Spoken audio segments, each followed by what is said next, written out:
I think you're gonna talk on this one. So what? Do it. Go. So, so we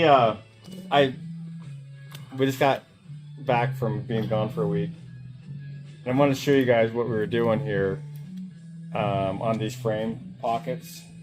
You can see they're rattle can primered now. We did a bunch of videos on it, showing you what we're doing, taking paper, making templates, and Brandon cutting them out and grinding them perfectly so they sat in there perfectly.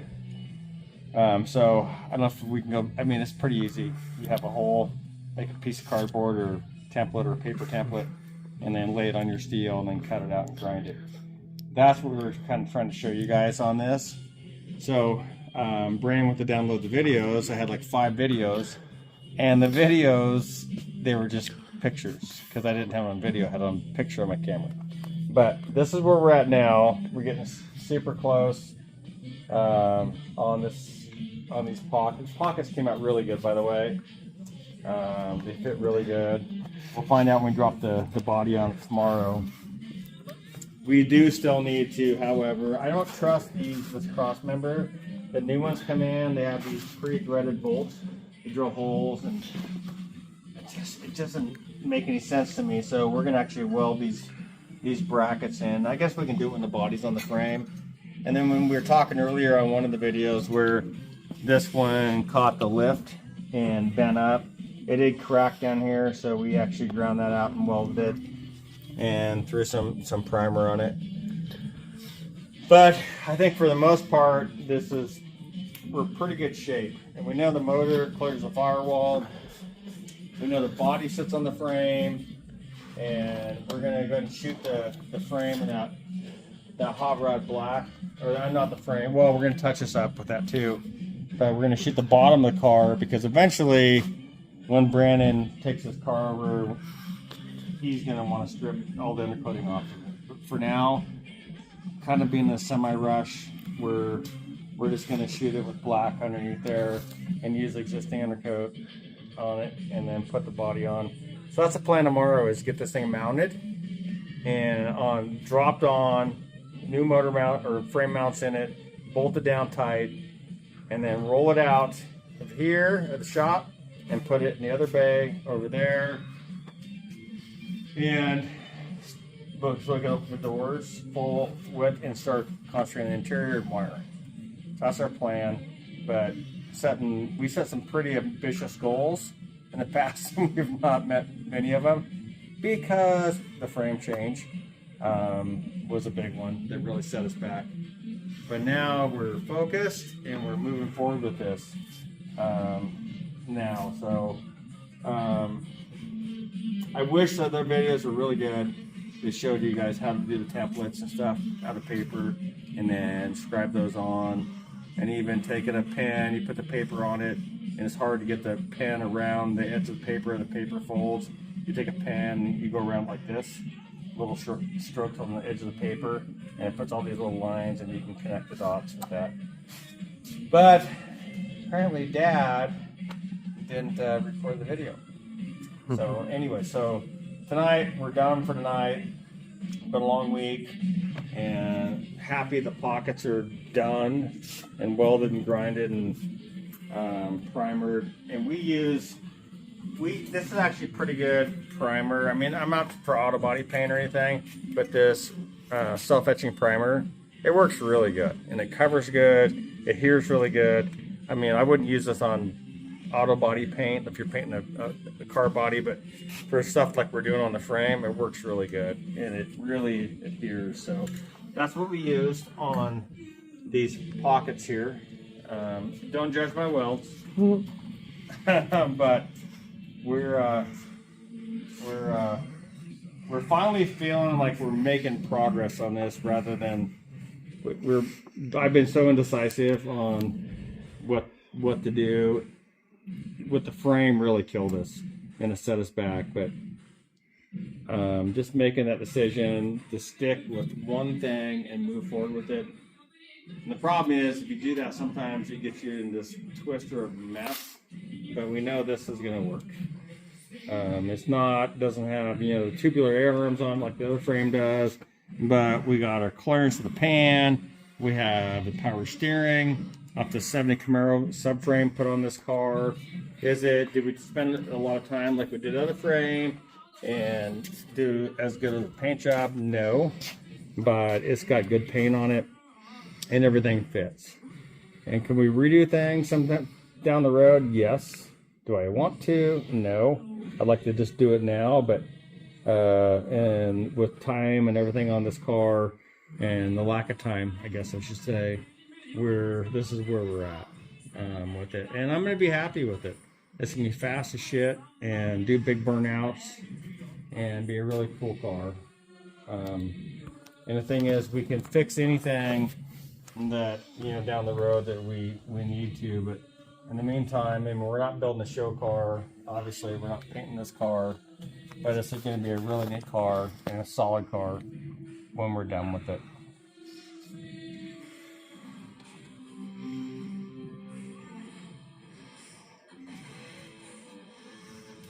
Tackling that, and then I got a couple little things I want to weld up on the frame, and I still don't understand what they did with why they cut that out.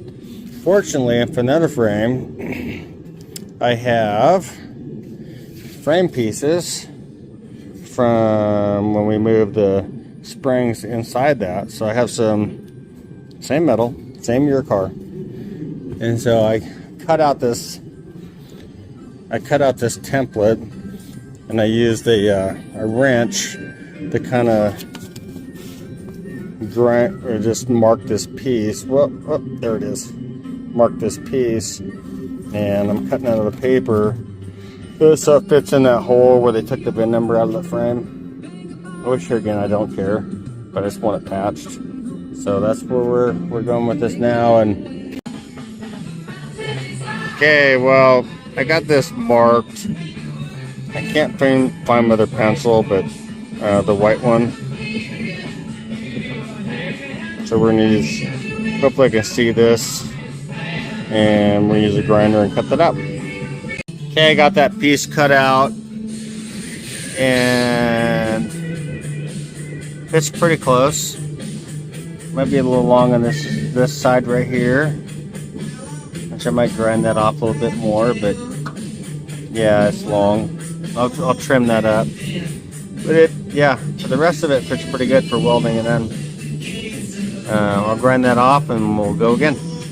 Okay, after all of our grinding, I got that thing sitting in there pretty good, if I don't say so myself. So we're gonna hit it with the welder, get that fixed, hit that little, where I ripped that bracket off, and that should throw a hole in the metal. But here we go.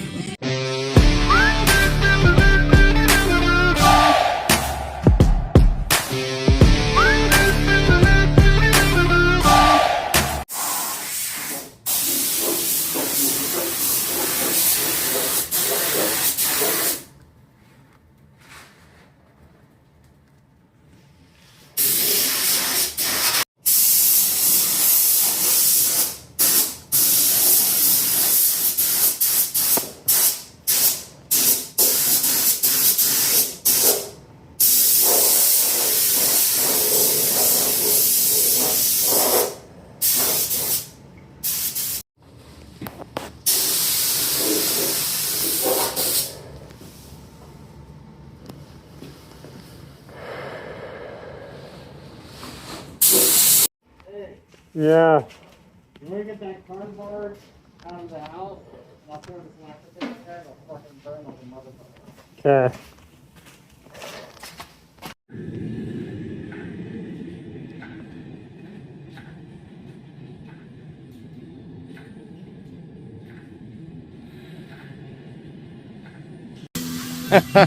All right, version 2.0. The 70 Camaro front end on it. We just had to relocate the motor mounts, screw things to fit, but Brandon's cutting off the cross member support. They're too far forward, so that's where we're at. But I don't know, we've been back and forth, and making sure we made the right decision. But this has got a 69 Camaro 12 volt in it. I know the springs aren't moving inboard like this frame, but it just saved us a whole lot of issues with steering, looking at going with rack and pinion steering. You know, it's anywhere between like $900 and $1,800 for rack and pinion steering. And then the oil pan didn't clear. That was gonna be another $800. And this frame, it just seemed like it was the right way to go. So we're gonna see how this works out, but motor's gonna be in this thing tonight, and that's where we're going with it.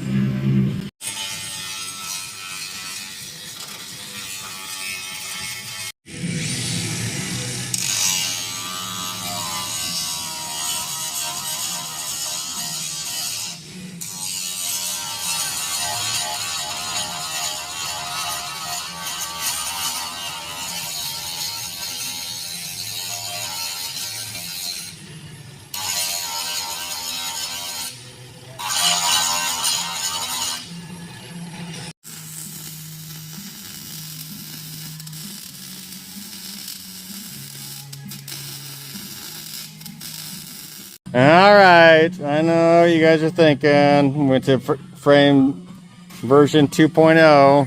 Brandon questioned my ass too on it. Dealing with that engine fitting in there, and there's version 1.0 frame. So we pulled the cross member out tonight, and we finally got the motor mount issue, which is crazy that we had to do to make everything clear. For the 70 Camaro front end on the frame, but I wasn't going to make a change again. And honestly, I almost went back to that frame over there, and I was so close going back to the version 1.0 frame with the tubular air arms in it and the cut pockets for the moving leaf springs inboard.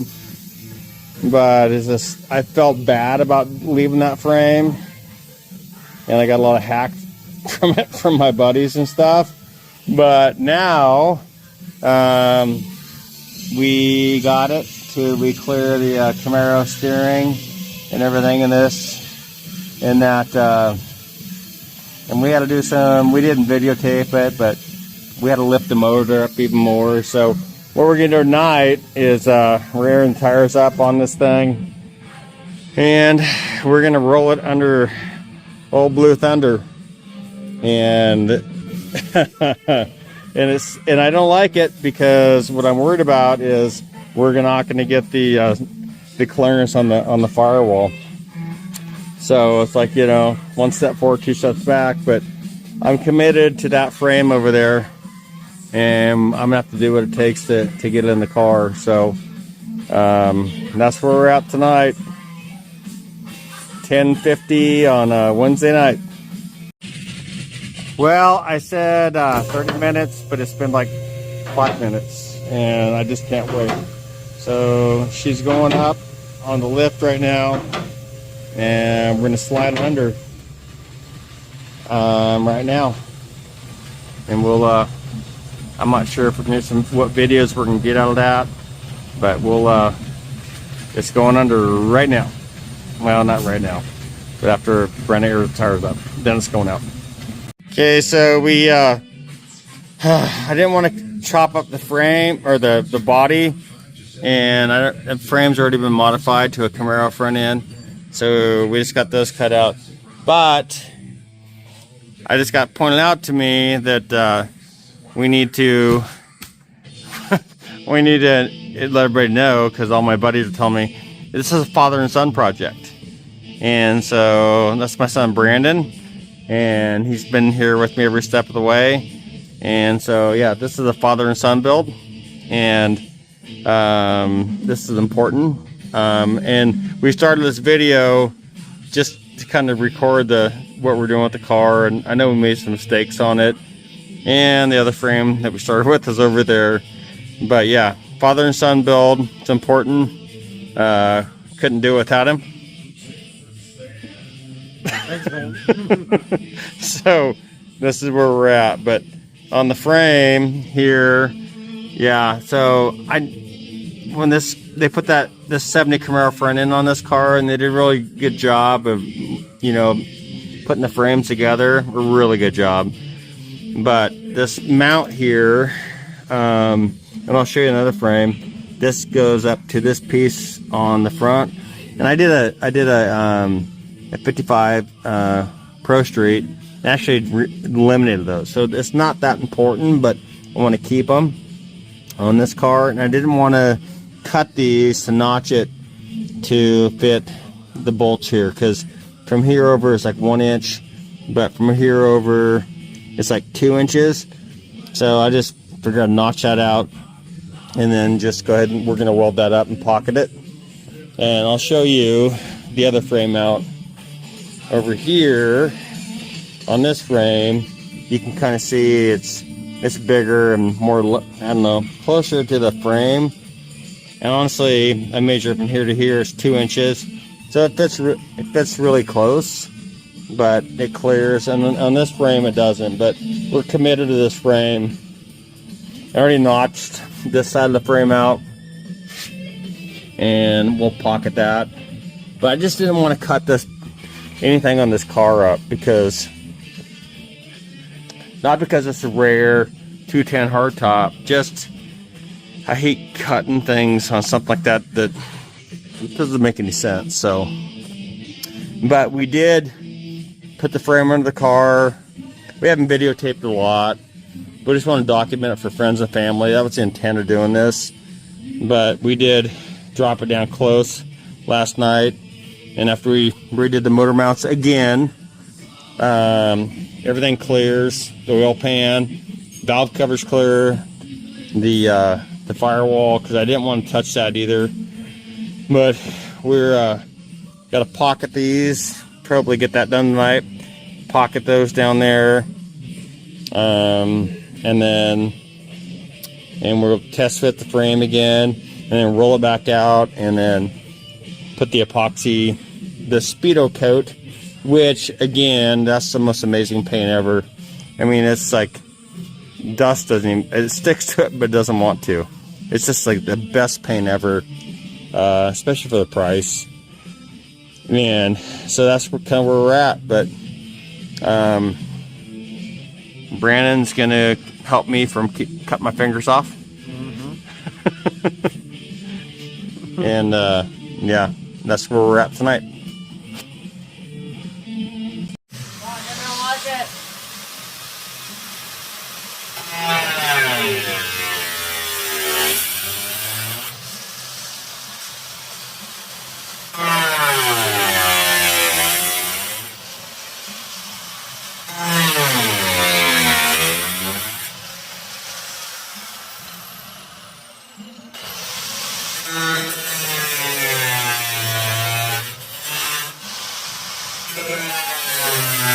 I'm sorry, Thunder.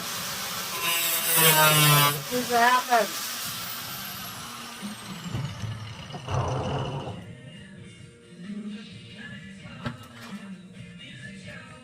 I'm sorry, Thunder.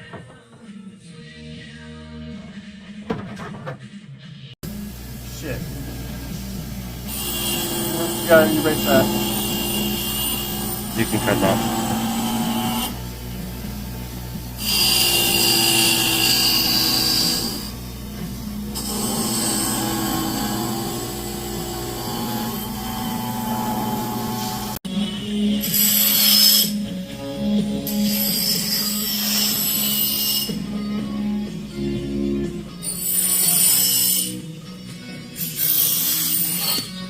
Yeah, I wish I had a couple more of those matching wheels.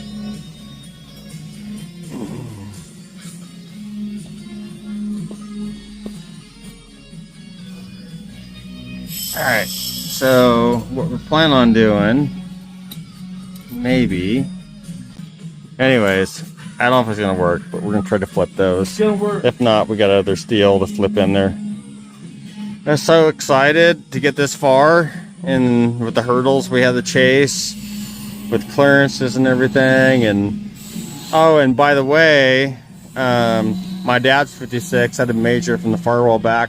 He's got a Muncie 4-speed in his car, and I got this Richmond 6-speed, and I was really worried about that shifter, how far it came back. And surprisingly, where we put these, welded the motor mounts on this frame and then measure everything off the other chassis to get it close, I'm so happy that everything clears the firewall. And then the rear shifter, when I measure it back, it comes back within an inch. My dad's Muncie in his 56 Chevy.